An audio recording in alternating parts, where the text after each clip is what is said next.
রাজ্য সরকার বেকার যুবক যুবতীদের কথা মাথায় রেখে বিভিন্নভাবে উদ্যোগ নিয়ে কাজ করে চলছেন।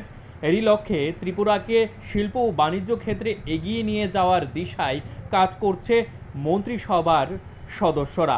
এবার মন্ত্রিসভার বৈঠকে মুখ্যমন্ত্রী প্রফেসর ডাক্তার মানিক সাহাকে চেয়ারম্যান করে investment promotion agency of Tripura নামে একটি কমিটি গঠন করা হয়েছে, যারা ত্রিপুরায় শিল্পক্ষেত্রে এগিয়ে আসতে চায় তাদের সুযোগ করে দেওয়াই এই কমিটির কাজ। শুক্রবার সচিবালয়ে এক সাংবাদিক সম্মেলন করে এই সিদ্ধান্তের কথা জানান শিল্প ও বাণিজ্য দপ্তরের মন্ত্রী শান্তনা চাকমা।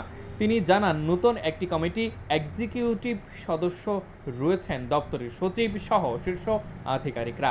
এছাড়াও তিনি একতা মল তৈরির কাজে অগ্রগতি সম্পর্কে তুলে ধরতে গিয়ে বলেন, ডুকলি রেভিনিউ সার্কেলে অধীন 4.18 একর জায়গার 150 কোটি টাকা ব্যয় করে একতা মল তৈরি করা হবে, যাতে করে ত্রিপুরার নাম সর্বক্ষেত্রে বিভিন্নভাবে বিশ্বের দরবারে স্থান পায়। তাছাড়া রাজ্যের বেকার যুবক যুবতী এবং যারা শিল্পক্ষেত্রে এগিয়ে আসতে চায় এর মাধ্যমে অনেক সুযোগ সুবিধা পাবে বলে মন্ত্রী শান্তনা চাকমা সাংবাদিকদের মুখোমুখি হয়ে প্রতিক্রিয়া ব্যক্ত করেছেন। এবং আমরা প্রতি মাসেই আমরা চেষ্টা করি আপনাদের সামনে আসার এবং আমাদের বিষয়গুলো তুলে ধরার। তো আমি সর্বপ্রথম বলতে চাইবো যে আমাদের দপ্তরের সবচেয়ে গুরুত্বপূর্ণ যেটা হচ্ছে আমরা একতা মল, যেটা ইউনিটি মল বলে আমরা জানি, এবং এই মলটা যদি হয় তাহলে আমাদের শুধুমাত্র ত্রিপুরা রাজ্যের মধ্যে আমরা সীমাবদ্ধ থাকবো না, সমগ্র ভারতের সঙ্গে আমরা যুক্ত হব।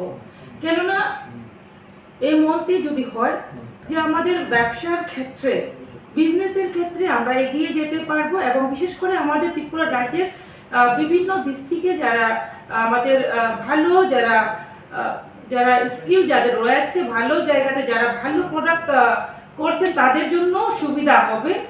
এবং বাইরের যারা বিভিন্ন রাজ্যে যারা আছেন ভালো এবং তারা যদি ত্রিপুরায় আসেন তাহলে একদিকে দেখা যাবে আমাদের ত্রিপুরাকে অনেকেই জানবেন এবং আর্থিকভাবে আমাদের ত্রিপুরা রাজ্য এগিয়ে যেতে পারবে। আমাদের ত্রিপুরা রাজ্যের যে প্রোডাক্টগুলো থাকবে সেই একদিকে মার্কেটিং হবে, অন্যদিকে আমাদের ত্রিপুরা রাজ্যের যে আমাদের লক্ষ্য ত্রিপুরাকে আত্মনির্ভর করা, ত্রিপুরাকে এক ত্রিপুরা শ্রেষ্ঠ ত্রিপুরা করা, সেই লক্ষ্যে সেই উদ্দেশ্যে পৌঁছানোর একদম আমরা এগিয়ে যেতে পারবো।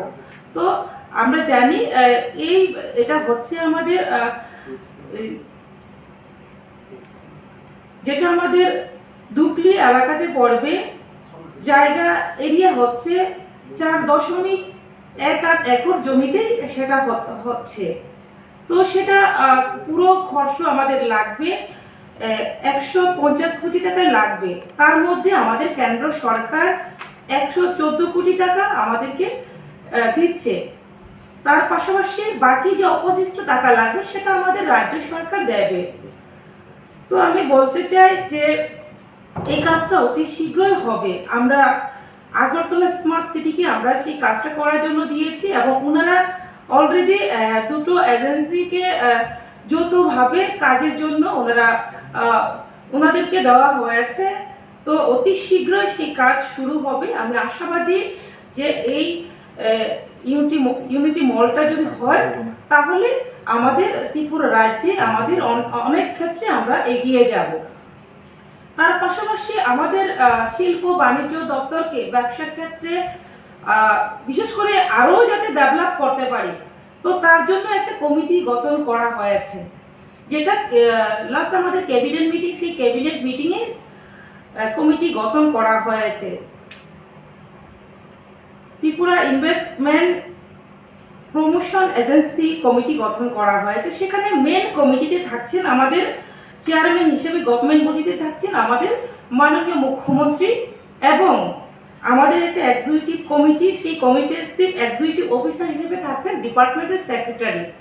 তো মূল উদ্দেশ্য হচ্ছে আমাদের ত্রিপুরা রাজ্যে যারা বিনিয়োগের ক্ষেত্রে যারা খুব ইচ্ছে যাদের রয়েছে তাদেরকে প্রায়োরিটি দেওয়া, যাতে করে যারা ইচ্ছে রয়েছে তারা যাতে এগিয়ে আসতে পারে তাদেরকে সুযোগ করে দেওয়া।